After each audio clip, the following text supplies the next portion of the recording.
and you're all welcome to the one-on-one interview with Alex Epstein. Alex Epstein is a renowned author and thinker in an era of complex, often polarized discussions about energy resources and environmental responsibility. And this session is going to offer a unique opportunity to explore the ethical dimensions of fossil fuel use. Alex Epstein is also a leading advocate for fossil fuels and will present his compelling arguments about why fossil fuels continue to play a crucial role in modern society. He will delve into the ethical considerations surrounding energy choices, emphasizing the benefits of affordable and reliable energy sources for improving human well-being across the globe. Alex Epstein, we're looking forward to hearing from you. We got your tweet, I'm going to Africa, to the Africa Energy Week, to tell the truth. So, welcome to the stage. Thank you.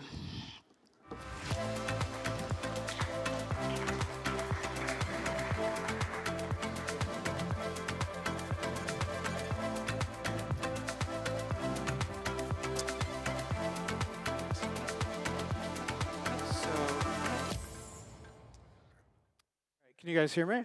Got it. All right, so this is mainly gonna be a one-on-one interview, but I wanted to say about 10 minutes of thoughts first. And so just to give you a little bit of background on me, I've been at this issue for 16 years now. And the beginning of it was, I never expected to be interested in this industry. I grew up in an anti-fossil fuel political environment in the Washington, D.C. area. I had no family in the industry, no industry connections, nothing like that. I was actually a philosopher who was just really interested in good thinking. And once I started to understand how important fossil fuels were, I quickly determined that the thinking about fossil fuels made no sense. And in particular, it made least sense of all for the poorest regions of the world, including Africa. So what I observed is that when we're thinking about most products and technologies, we do something which seems very simple, which is you carefully weigh both the benefits and the negative side effects. So if you're considering taking an antibiotic, you weigh the benefits, you weigh the side effects, and then you compare them to the alternatives. Does anyone disagree with this? No, so this is what you normally do. And yet, I started learning about the benefits of fossil fuels. For example, fossil fuels provide the natural gas that are the basis of the fertilizer that allows us to feed 8 billion people. And we have no near-term replacement for that. And so getting rid of fossil fuels means starving the world. It also means starving the world because we need diesel fuel. That's uniquely good for agricultural machines that allow us to be 1,000 times more productive than we would be without them, like a modern combine harvester. And yet, people talk about getting rid of fossil fuels, and they don't talk about the benefits. So this would be exactly like if somebody said, hey, let's get rid of antibiotics in the next few years, and they just looked at the negative side effects and not the benefits. That would be a terrible decision, right? Because you might avoid certain side effects, but you would kill probably billions of people. And I concluded that this was true of fossil fuels. And I thought this was bad for everyone. I thought it was bad for me as an American insofar as we pursued these kinds of net zero policies. I thought it was bad for the developing world, but in particular, it was obviously worst for the least developed parts of the world, particularly in Africa. And so I started talking about this, and really the key to what I'm doing is I'm just being even-handed, which everyone agrees that you should be, but almost no one is with fossil fuels, just being even-handed, looking at both benefits and side effects, not just one or the other, not exaggerating one, not underestimating one. And just by being even-handed, I was able to get a pretty big following. I had 2 major best-selling books, The Moral Case for Fossil Fuels and Fossil Future, and people really started to react well, to the point where in the past few years, I've gotten a lot of interest from political officials, and I now advise 200 major political offices in the United States. So this is US senators, US congressmen, governors, and now 4 or 5 presidential candidates as well. So what I'm going to share with you today is something that's been really taking off and I think is really, really important. And I'm particularly excited to bring these ideas to Africa because I do think you're the biggest victim of the anti-fossil fuel movement. So I'm excited. I'll also say I'm probably going to say some things that make some of you uncomfortable. One of the gifts that I have in life is that I don't work for any government, I don't work for any company. I have my life set up so I can say exactly what I think is true, and that's what I'm about to do. So what I think is true is that, let's put it this way. Everyone is advocating here for a just energy transition, right? This is what everyone's saying, a just energy transition. So let me be clear. I am not in favor of a just energy transition. I don't believe there is such a thing. There's no such thing as a just rapid energy transition to net zero. What I'm in favor of is a just energy expansion. That is what is actually justified. And so I want to make 2 points. One is Africa needs rapid fossil fuel growth, which is totally incompatible with the net zero agenda. So it needs rapid fossil fuel growth, which is totally incompatible with the net zero agenda if Africa is to develop and prosper. And then number 2 is that the net zero leadership is actually very weak, and you can be very effective at challenging them. So the thing I want to take overall is Africans can and should challenge this global net zero agenda. Not just modify it a little bit by saying, hey, we want a transition, but a just transition. We're going to do everything you want, but just let us use a little fossil fuel or give us some money. No. You want to be saying, we are proud, we want an energy expansion, and we're going to use as much fossil fuel, as much cost-effective energy as we possibly need to develop and prosper, just like Japan has, just like Singapore has, just like South Korea has, etc. So in case it's not obvious, which it should be obvious, I think, but Africa absolutely needs as much fossil fuel as it can get and it can use to develop. So we know for a fact, these are 3 facts. Every prosperous country, fact 1, so every prosperous country has developed using fossil fuels. Anyone knows of an exception, you can let me know, but you don't, because there is no exception to that. So every prosperous country has developed using fossil fuels, including, and it doesn't even matter whether you have domestic fossil fuels or not. There's a lot of talk about using your domestic fossil fuel resources, but many countries have become very wealthy, even not having domestic fossil fuels, but by using fossil fuels. Singapore is probably the greatest economic story of the last 50 years, going from almost total poverty to the richest per capita nation in the world in the last 50 years. Does anyone know what % fossil fuels they still use? 99%. So Singapore is using cost-effective energy to develop and prosper. I mentioned Japan, I mentioned South Korea. And the reason is because nothing can match fossil fuels in terms of providing energy that's affordable, that's reliable, that's versatile, so it can power every type of machine, and that's scalable, so that it can do it for billions of people in thousands of places. So that's fact 1. Every nation that has developed and prospered has done so using fossil fuels. Fact 2 is that even prosperous countries can't replace fossil fuels with solar and wind. So you're being told, hey, don't use too much fossil fuels, just go straight to whatever, solar, wind, green hydrogen, all this stuff. But nobody can even do that if they're rich. They're running into huge problems. I live in the United States, and particularly in California, and we try to do just a fraction of this green energy agenda, and it drives up our prices, and it lowers our reliability. And the reason is because solar and wind are unreliable forms of energy, and we don't have incredibly cheap storage. So what that means is you always need to build both an unreliable grid with solar and wind, and then a reliable grid to support it. And that's really, really expensive. And if you shut down reliable power plants too early, you get reliability problems. So it's just absolutely insane that Africa is being encouraged to do something that's failing for rich countries. How are you going to get out of poverty by doing something that rich countries can't afford? It makes no sense whatsoever. Now, let's talk about the third fact, because what people say is, well, but the world can't afford to do it because of climate change. The idea is, well, fossil fuels are causing climate catastrophe. But this is just false. Fossil fuels impact the climate, but they're not causing a catastrophe. The fact is that fossil fuel development isn't causing a climate crisis. It's actually making humanity far safer from climate. And one fact that I've been stressing for years, which we're finally hearing now in the US and around the world and from our presidential candidates, is actually, if you look at what's happening, don't just look at rhetoric or anecdotes about, hey, this flood killed this many people, but if you look at how many people are dying overall from climate-related disasters like floods and storms and heat and cold, that's not something that's getting worse. That's something that's getting much better. The rate of climate disaster death has gone down by a factor of 50. So it's gone down 98% in the last 100 years. Why? Because whatever warming impact we've had on climate is trivial compared to our ability to neutralize climate danger, to what I call master climate. If you have a lot of energy to power irrigation systems and to power crop transport and to heat and to cool and to build sturdy infrastructure and to have storm warning systems and to have evacuation, you're going to be incredibly safe from climate. So climate change doesn't matter compared to climate mastery, and the way you get climate mastery is having cheap energy, and the only way you can get cheap energy on a large scale right now, and for the foreseeable future, is fossil fuels.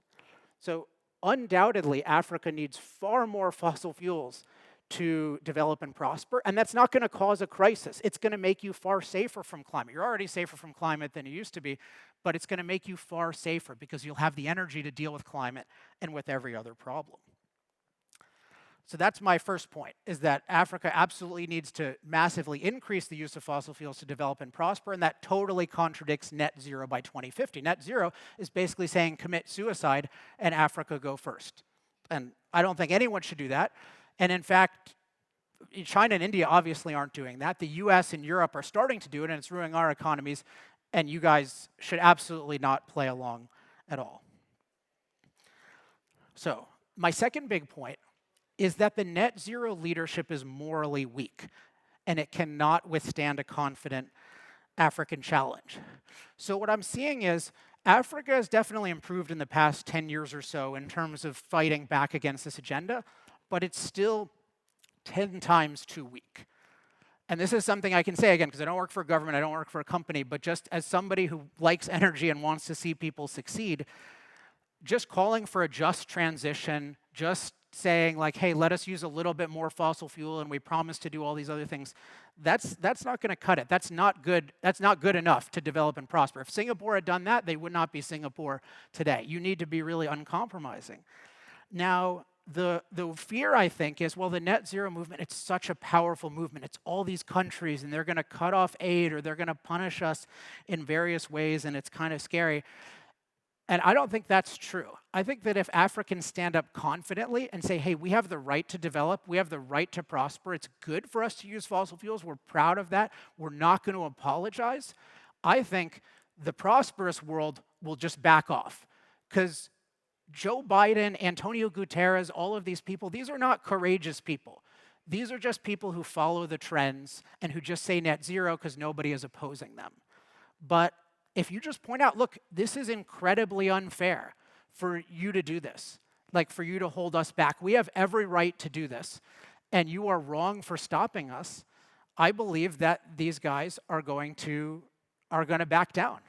And if they start to threaten you behind the scenes, I would say publicize it. If you're getting threatened behind the scenes and people are saying, hey, like, we're going to cut off this aid, tell the world, bring in a tape recorder. I always record anything I'm having with somebody who's possibly going to threaten me. Like, really, if the world learns that the West is telling Africa not to use fossil fuels and holding back Africa's aspirations, that will look terrible.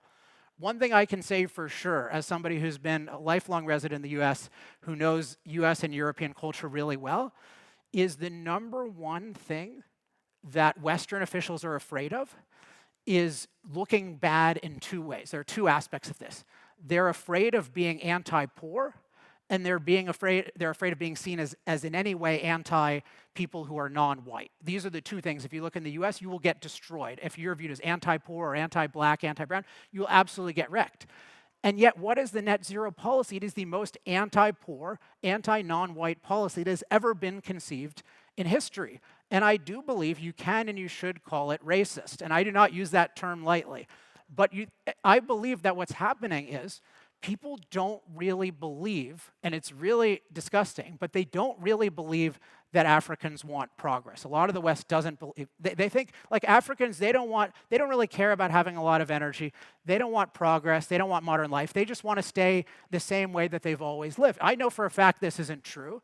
It's demeaning, but this is, how else could you justify these policies of saying, I mean, 3 billion people use less electricity than a typical American refrigerator. The vast majority of those people are in Africa.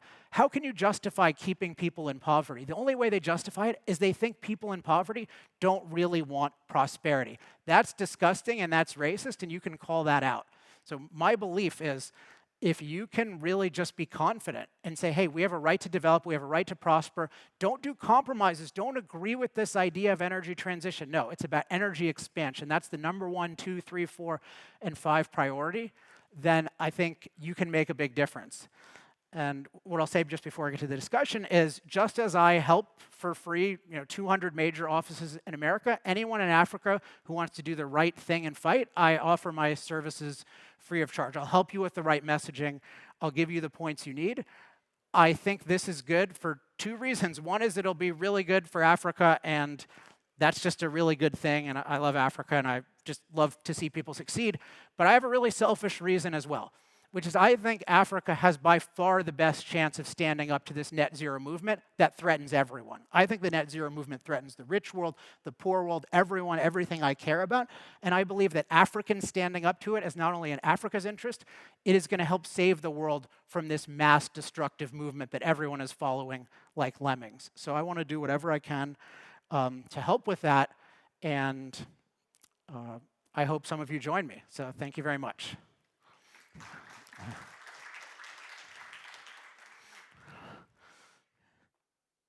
Have that handshake. Yes. Okay. Please go ahead. Let me- Give him another round of applause, please. Thank you so much, Alex. Thank Yes, you. Thank you. Let's bring this in Thank you. case. Yes, so let's chat a little bit further to things that you've said. And there are millions of youth on the African continent who are looking for a better world in terms of the environment. But then they also want Africa to develop and prosper. So how do we balance this? Because the continent is populated mostly by folks who are far younger than I am. Sorry, what was the last part of it? You said the continent is populated by what? Mostly by youths, young people. So, And these guys want to see development on the continent, they want to see prosperity, and they want to live in a world that is much better and healthier in terms of climate issues. I mean, I think so if you want the world to be a better place to live in terms of having more of an opportunity to have a long life, a healthy life, a safe life, also a life with more opportunity, more, higher environmental quality, better ability to enjoy nature, everything that I think human beings care about, energy is fundamental to all of those things. Because the lower cost energy is, the lower cost it is to use machines. And machines are what make us productive and prosperous. Without machines, the world is very inhospitable to humans. It's a more natural place, and it's a worse place. The more we use machines, the more we live in an abundant and safe world. I think, though, so energy, the more energy you use, and people have this idea that, well, energy is good, but then it hurts the environment. But if you think about environment in a human sense, energy helps our environment. For example, I mentioned energy keeps us safe from climate disasters. So here's a question. Are we better off climate-wise today than we were 100 years ago? Does anyone here want to live in the climate 100 years ago with that technology? Raise your hand. Okay, so if you care about climate from a human perspective, then there's no trade-off. Fossil fuels have been good because the climate-related benefits are so much more significant. Or take clean water, for example. How do we get clean water? Nature doesn't just give us Evian and Perrier all over the place, right? It gives us clean water. Doesn't exist all that many places. Water is naturally dirty, so we need to purify it using energy, and it's naturally distant, so we need to pump it using energy. So I think there's this false idea of, oh, we care about energy, but we care about, quote, the environment, we have to balance them. It's really, if you want a better life, you want more energy. Now you want to minimize unnecessary pollution from it, but I don't think Africa should be concerned about CO2 right now. It should just not be a priority. One thing is it's totally not within your control. The only way to actually reduce CO2 is long-term, if you want to do it humanely, is long-term, and doing it with innovation. So innovating in nuclear, innovating in geothermal, et cetera. That's not what is going to happen in Africa in the near future. once Africa becomes really prosperous, that's great. Then Africa can lead in the development of new technologies. The wealthier world is going to lead in the development of new technologies, but Africa should only be using the technologies that are cost-effective now and for the foreseeable future. I'm sorry, everyone involved in green hydrogen, but Africa should not be focused on green hydrogen, which is totally unproven. It should be focused on using things, including coal, by the way. Like, coal is the best way for most countries to get electricity. The poorest countries get electricity. So if the youth are concerned about, like, if you're weighing it all, let's reduce CO2 emissions with let's get energy, stop that. That's a bad, you don't want to be balancing that at all. Just focus on the energy. Interesting, one of the forms of energy being talked about to help Africa's poor communities in far-flung villages and towns across the continent was to use solar energy and what have you, off-grid access form of energy. And do you think we'll be able to get this to the people at the speed at which you can use oil and gas to catalyze their access to energy at a very low cost level? I mean, the uses of solar, so solar has certain uses that are valid, and it may have more going forward, but it has the basic unreliability problem. So a lot of the cases I see where people talk about solar is they're talking about very, very small scale use. Like, oh, let's power some lights, let's power a radio. And I just, if that's just an intermediate thing to help people a little bit, if you view it that way, that's fine. But it's too often viewed as this is a solution. And again, I think that has a racist component to it, because if no one in the US would think it's okay for me to just have enough energy to power some lights and a flashlight or something like that and a radio. We need real energy. And so these tiny little solar things are not going to do it. What you need is more industrialization, more cities. You need real energy. And we have, I'm not an expert in how to do every aspect of development, but we do need to learn from all the success stories. We've had country after country go from poverty to prosperity by using fossil fuels and by having better political institutions. And I think that's the thing to learn from. Interesting when you look at the amount of oil under the ground, close to 130 billion barrels of oil still under the ground. You've got so much trillion cubits of gas that haven't been harvested by Africa. So the question is, what are the implications if all of these are left untouched under the ground and we just move on? I mean, it's so insane that this is on the table to leave it underground. But when the implications are, you just deprive yourself of a huge amount of potential prosperity, right? I mean, these are oil and natural gas are two of the most valuable things in the world. Everyone is desperate for them, particularly right now. We've had shortages of both. All things being equal, it's really good to produce them domestically if you can. One is it's a major revenue source. Two, if you can add things like refining capacity domestically, it can be a major energy source domestically. So that's exciting as well. So I think it's just obviously a huge opportunity that you don't want to let go. But I would go broader than that, because the real opportunity is the opportunity to use fossil fuels to prosper. As I said before, even if you don't have fossil fuels domestically, you still need it to power modern grids. You look at how so many countries have been successful is they've had a business-friendly environment and they've welcomed affordable energy, and so then people build factories, for example, and they make the labor much more productive and the place gets a lot more productive. We've seen this in country after country after country. So you need that business-friendly environment and you need the freedom to use fossil fuels. It doesn't really matter if Singapore doesn't have any domestic fossil fuels because they can just import them as long as they have a business-friendly environment and the freedom to use fossil fuels, they can prosper. So whether it's, yes, of course, the nations that have abundant resources should use them, but everyone should be using fossil fuels to industrialize. So we're just heading to COP28, and what would be your key message for COP28? What do you think Africa's narrative should be at COP28? My key message for COP28 is withdraw from the Paris Agreement.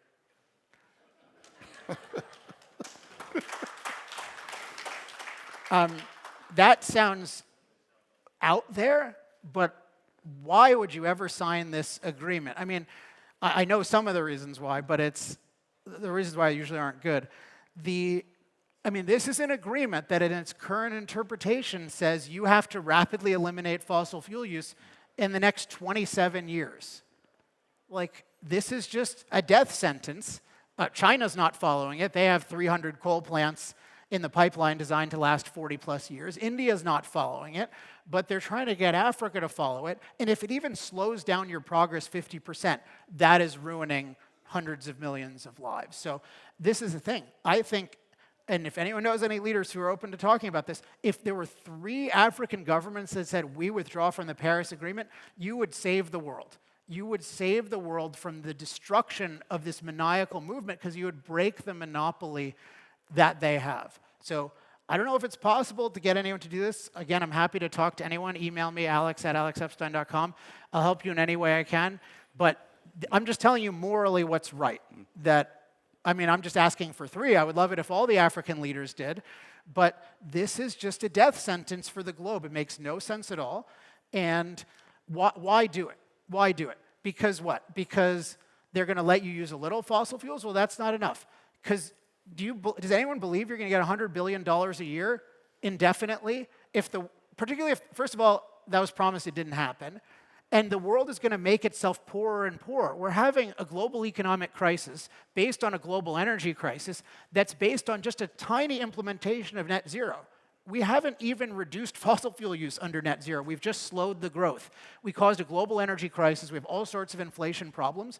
Do you really think that when wealthy nations are having huge economic problems, they're going to just dump $100 billion a year? It's definitely not going to happen. And by the way, to say another controversial thing, I don't think it's justified. I don't think that climate reparations are a thing. I think what the West should apologize for is anything it does to slow progress in the rest of the world. Like our anti-GMO stuff, that's shameful. Our anti-fossil fuel stuff is shameful. Our anti-hydro stuff is shameful.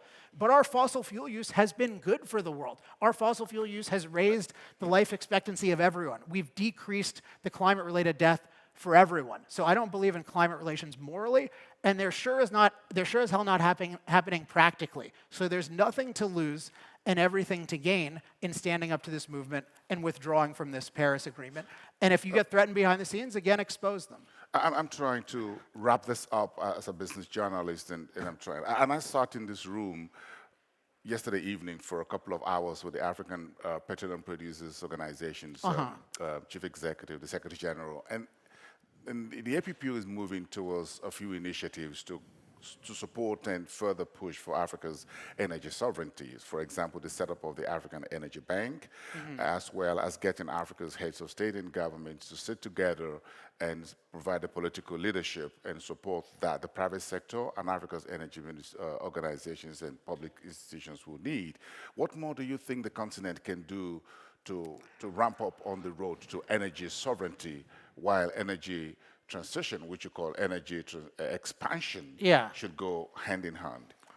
Well, there's a lot more that can be done. So there's what can be done domestically, and then what can be done internationally. I think domestically, and this is not something I know as much about, but I know enough in broad strokes, is that you want as much political reform as possible to make African nations business-friendly places to be. That is very important to do. So I'm a big fan. If you don't know of her, check her out, Magat Wade, a Senegalese entrepreneur. She has a new book coming out, The Heart of a Cheetah, which I've just started reading. We're very much on the same team in terms of more free markets, more capitalism. I know NJ is in this camp as well. I think that is important. Very, very important. So if you want to know what more can you do, it's not just about developing the resources, it's about changing the government for the better so that more people want to invest here, more people want to work here, et cetera. So there's that element of it. And internationally, which is the thing I know more about, is having a different posture. Instead of just saying, hey, we want a just transition, let us do this, but we promise you your other things, proudly say, no. We are open for business. We want to be great producers. We're investing in this. We're doubling down in this. If you do that, you will find people who will be drawn to you. Nobody is inspired by the idea of, hey, we're going to do a little bit of fossil fuels. But if you say we're committed to our development, our prosperity, we embrace fossil fuels, I know of lots of billionaires around the world who would love that. I know of lots of pro-freedom politicians in the US who would love that. They're not noticing you right now because the messaging is so weak. I know it's stronger than it used to be, and congratulations for that, but it should be 10 times stronger. Like a proud, confident Africa will attract investment, will attract support from pro-freedom politicians, and it will attract respect. a very strong narrative that we have to take away from the African Energy Week. Thank you so much. Your hands of applause Just one for thing, my sorry, friend, two Alex things in terms Epstein. of free giveaways. We have I Love Fossil Fuels pins over there. Please wear them proudly. And then all the remarks I have made, all the information, please go to a website, alexepstein.substack.com. It has my basic remarks here, and it has the talking points that you need to defend African energy freedom. And again, my email is alex@alexepstein.com if anyone wants to get in touch with me. And there's, Thank you very much. and there's no copyright to it. So that's energy freedom. Thank you very much. Thank you you. once again.